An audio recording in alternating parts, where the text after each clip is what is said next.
Malam sunyi, suara jam dinding berdetak pelan. 10 tahun aku tidur sendirian di rumah yang terlalu besar untuk satu orang. Bukan karena tak ada orang, tapi karena tak ada yang benar-benar tinggal. Namaku tak terlalu penting untuk disebutkan.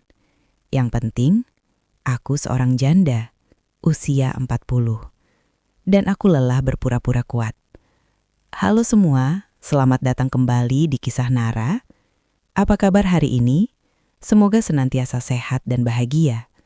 Sebelum lanjut, jangan lupa tinggalkan jejakmu dan tulis pendapatmu di komentar. Baiklah, mari kita lanjut ke ceritanya. Pagi hari, suara burung terdengar di atas pagar kos, memberi kesan kontras di hiruk-pikuk jalanan yang mulai ramai. Seperti biasa, aku sendiri di rumah yang sederhana ini. Anakku sudah mandiri. Hidupnya jauh dariku. Aku tinggal sendiri di kota ini, mengurus rumah, membuka toko kelontong dan kos kecil di belakangnya.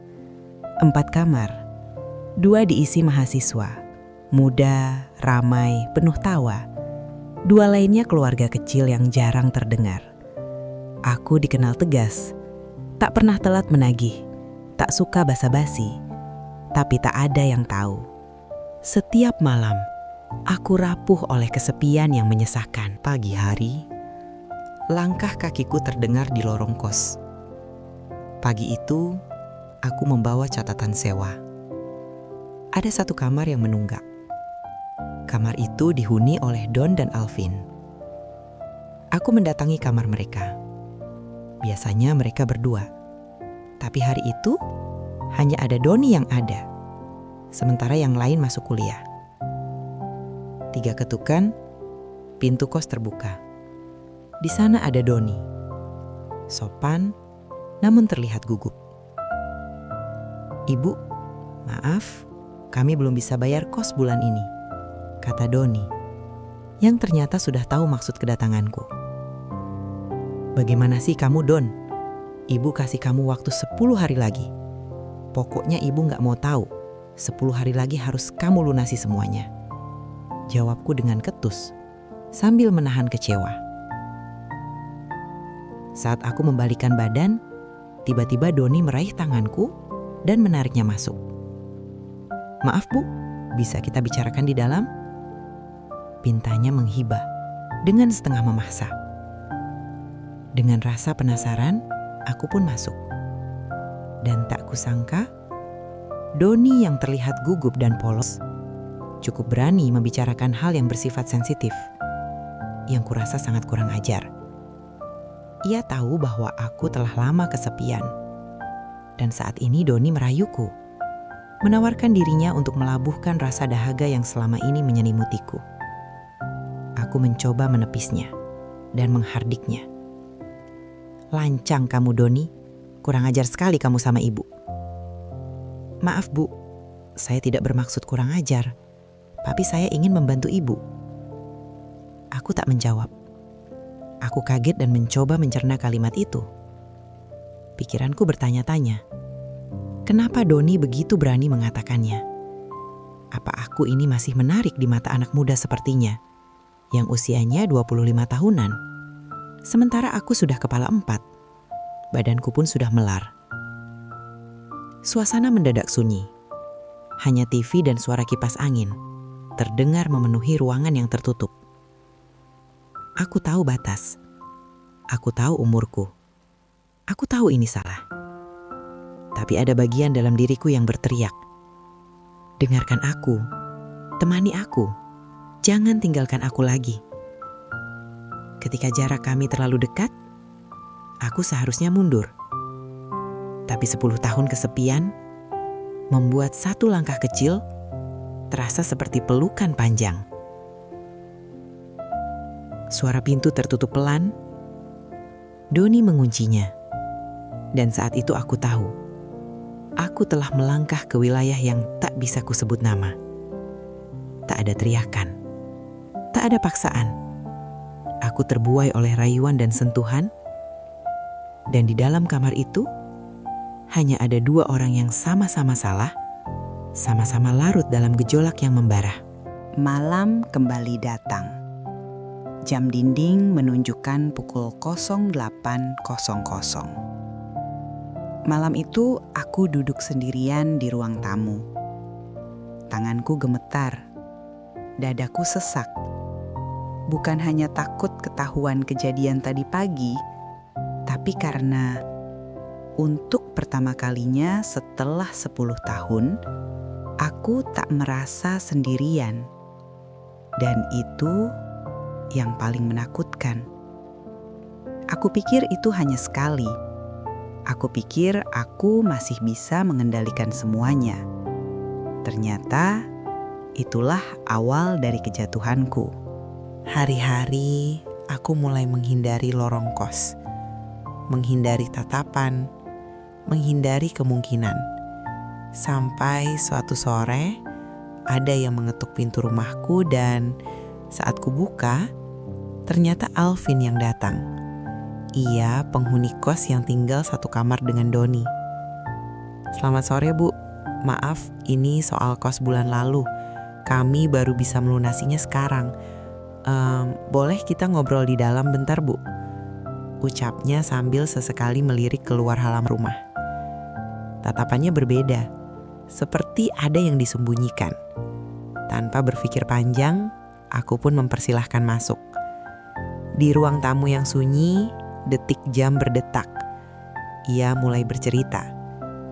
Ia tak pernah menyebut nama Doni, tak pernah menyebut apapun secara jelas. Tapi setiap kalimatnya seperti pisau kecil yang menggores pelan. Aku menahan emosi. Aku ingin berdiri, mengakhiri pembicaraan dan mengusirnya keluar.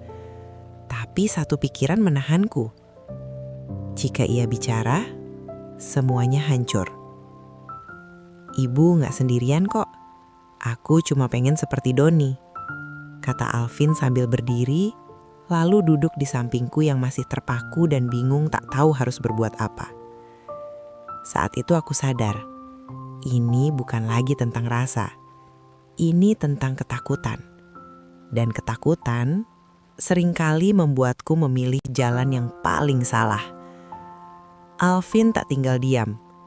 Ia bergerak lembut tapi liar. Dan kami pun terbang ke surga yang terdapat dosa di dalamnya. Hari berganti hari, deritan pintu kos, langkah-langkah penghuninya menjadi rutinitas dalam lorong-lorong kamar kos. Setelah Alvin, aku pikir semuanya akan berhenti. Tapi rahasia tidak pernah tinggal berdua. Ia selalu mencari teman.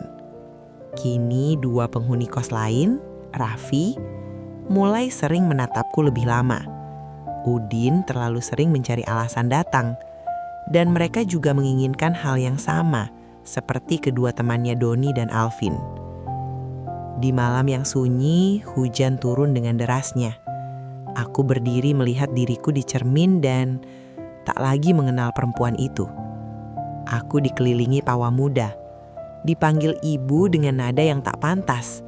Dan anehnya, di antara rasa takut dan bersalah, ada bagian diriku yang merasa hidup kembali. Saat itulah aku sudah berjalan terlalu jauh.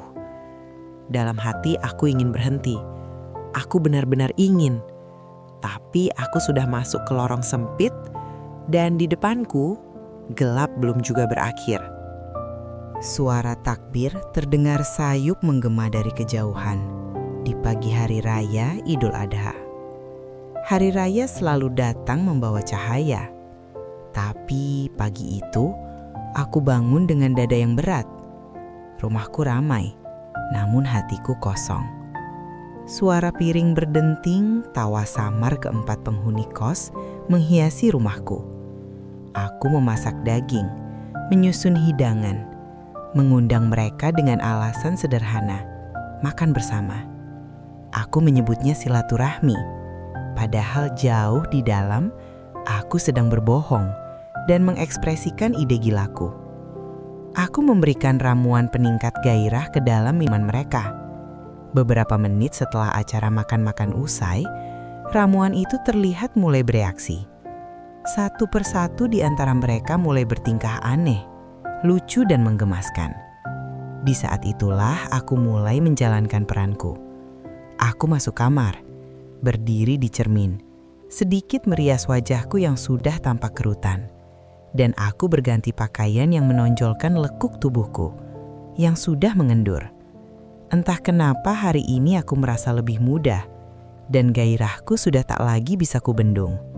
Yang tak sabar ingin menjadi objek binal di depan anak-anak kosku. Saat aku keluar, semua mata tertuju padaku. Kulihat wajah mereka sudah memerah menahan hasrat. Aku hanya diam, melihat dan menunggu apa yang akan mereka perbuat. Aku pura-pura cuek, berjalan melewatinya, mengunci pintu rumah, menyalakan TV di ruang tengah, dan duduk di kasur yang beralaskan lantai. Tak berselang lama, satu persatu mereka menghampiriku dan menyerangku bersamaan. Saat semuanya berakhir, mereka kembali ke kosnya masing-masing. Tak ada bahagia, tak ada puas, hanya kelelahan dan rasa bersalah yang menempel di kulit. Saat malam tiba, rumah kembali sepi. Malam itu aku duduk sendirian di lantai, menatap sisa piring, sisa tawa, sisa diriku. Aku bertanya pada diri sendiri, sejak kapan aku sejauh ini tersesat? Aku ingin berhenti, aku ingin berlari, tapi setiap langkah terasa terikat oleh pilihanku sendiri. Waktu berlalu, kalender disobek, koper ditarik. Waktu tidak marah, ia hanya berjalan. Satu persatu, mereka lulus dan kemudian pergi, meninggalkan lorong kos yang kembali sunyi. Tak ada lagi tawa muda, tak ada lagi tatapan yang membuatku lupa diri. Yang tersisa, aku. Dan semua yang harus kuhadapi. Suara azan subuh yang lembut terdengar sayup dari kejauhan, diikuti matahari yang mulai menampakkan diri di langit yang cerah. Di pagi yang tenang, aku kembali belajar diam, belajar sendiri, belajar jujur pada Tuhan dan pada diriku. Aku memperbaiki rumah, merapikan kos, menata ulang batas.